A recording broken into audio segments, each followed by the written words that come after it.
Hey guys, this is George with Kingdom Worker Ministries, and I just want to take a few minutes of your time to share a quick message with you that I believe will be a blessing to you and help strengthen your relationship with God.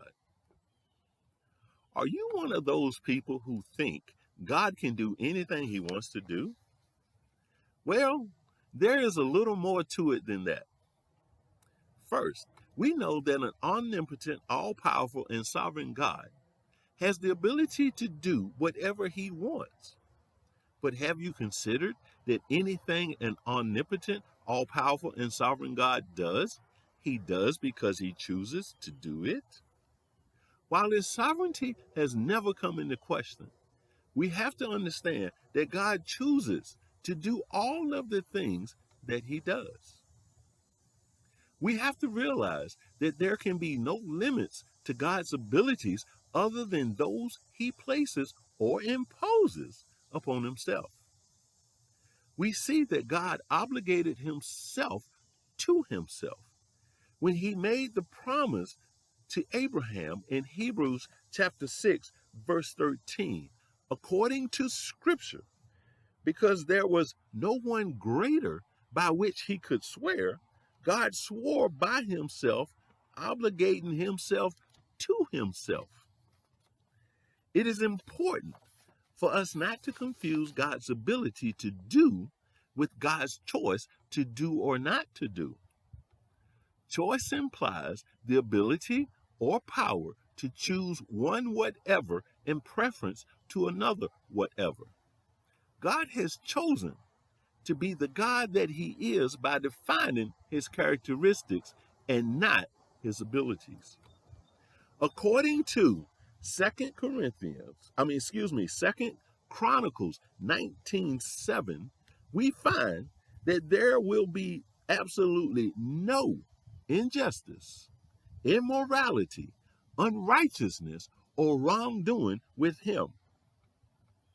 God has chosen not to make these characteristics part of his distinctive qualities that make God who he is.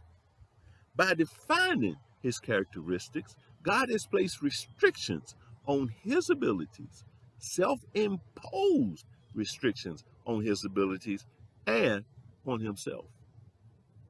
Again, this has nothing to do with God's abilities, for he is fully capable of doing anything he so chooses. This is why it's important that we understand the difference and not confuse his abilities with his choices. On the other hand, are you one of those who have placed God in a box? Do you limit his abilities? Most of us do so without realizing that we do this very thing, put God in a box. But in order to see this, what we have to do is to get our minds right. We have to get our thinking right. As mentioned in Romans chapter 12, verses 1 and 2, we are told, be not conformed to this world, but be transformed by the renewing of our mind, that we may prove what is good and acceptable and perfect will of God. The Message Bible puts it this way: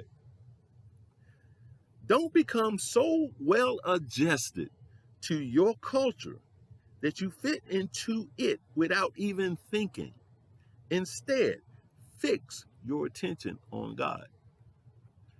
This is so powerful. This is telling us not to become so well adjusted to, so accustomed to, so comfortable with our old traditions, our old doctrines, and our old teachings, that we fit into and follow them without even thinking or thinking outside of them. By not being conformed, we are talking about not being or thinking as the world thinks, which leads itself to social acceptability, conventional thinking, and traditional ways.